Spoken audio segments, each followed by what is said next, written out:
Hi folks, Stephen Fiorentino here with CrossFit Medusa. Just want to talk to you real quickly about carbohydrates, something we call nutrient timing, and the anabolic window. So first thing to address is, what is a carbohydrate? Carbohydrate's a bit of a buzzword these days, used a lot when talking about nutrition and health. Carbohydrate is one of our three macronutrients. So all foods are made of fats, proteins, carbohydrates. Those are our big three. From there, below that, we have vitamins and minerals. Those are micronutrients, some of the smaller stuff, but we're focusing on the macros. Those have the biggest effect on our hormones, and that's really what affects body fat levels and our health. So one of the best things that we can look at or reference for carbohydrates and their density is the glycemic index. The glycemic index is essentially just a tool that's used, it's usually expressed in a numerical value to express how much energy any given food can give us. So on one side, on this lower side, if you think of this as 0 through 100, on this lower side we have leafy greens, and here on the opposite end we have glucose, essentially pure sugar. In between here, somewhere in here, we have, fruits. A little bit higher than that, we start to get into starchy tubers. Think potatoes, yams, sweet potatoes kind of thing. Higher than that, we start to get into rice, grains, right, cereal, those types of things that a lot of modern day diets have sort of started to steer people away from. Paleo diet, a lot of low carb diets in general just tell people to sort of stay away from this half of the glycemic index, and not for no reason. So next thing to sort of talk about is the relationship of carbohydrate and insulin. When we eat carbohydrate, any carbohydrate, our pancreas secretes insulin. Insulin is a transport hormone. When it's in our bloodstream, it moves nutrients from our bloodstream into our cells. So the sort of classic way of thinking, or the current method of thinking for a lot of nutritionists, is if we cut out carbohydrates, we get rid of the mechanism to release insulin, and we completely get rid of the ability to add body fat at all, which is not entirely incorrect, but we do CrossFit and we require fuel for our engines so that we can do these crazy workouts that we love so much. So insulin is going to react two ways, one of two ways, and it really has to do with the state of our body at the time.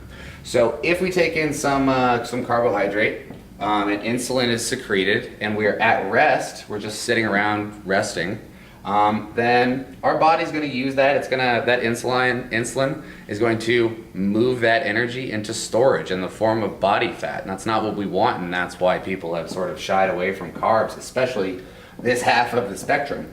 After workouts, though, after high intensity exercise that we do here at Medusa, we're in a growing state, what's called the post-workout anabolic window, somewhere between 15 and 30 minutes after workout, where our body is not interested in storing any of our energy. Our muscles are hungry, they're looking for energy, and we have the opportunity to take in some carbohydrate, some higher density carbohydrate, without having to pay that toll of storing excess body fat.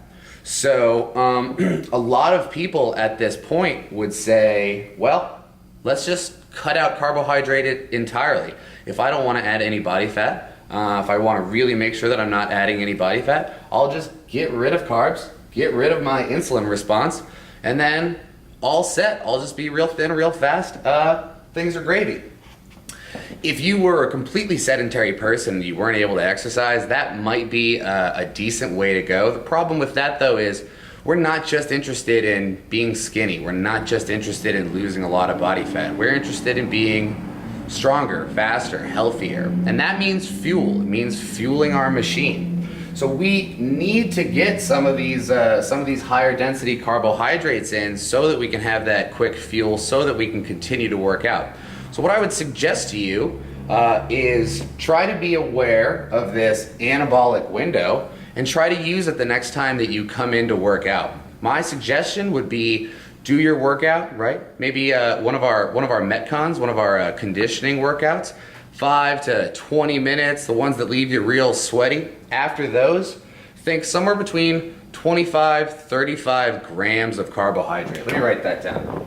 Post-workout, and again, we're thinking more like our conditioning. Not so much back squat 5x5, but more the workouts where we come in, 3, 2, 1, go. We're working real hard, getting real sweaty. After those workouts, we want to think 25 to 35 grams carbohydrate, and probably about 15 to 30 minutes after our workout. That's going to allow us to utilize that anabolic window. It's going to get that energy that we so desperately need into our muscle tissues. It's going to help us repair faster, recover faster. It's going to elevate our mood. A lot of people, if they don't have any type of post-workout nutrition, will feel fairly sluggish throughout the rest of the day, or they'll kind of go up and down. This can kind of regulate things a little bit because we've depleted the fuel source and we've filled it back up. And in that time, we've avoided storing any excess body fat. So that's a very kind of broad overview of carbohydrates, how we can use them to our advantage, and how we can still kind of, enjoy some of these foods on this spectrum, this end of the glycemic index that maybe we would try to avoid otherwise. So that's about it. If you have questions, comments, concerns, post below. More videos coming your way. And remember, there's only one speed, and that's fast. We'll see you next time, guys.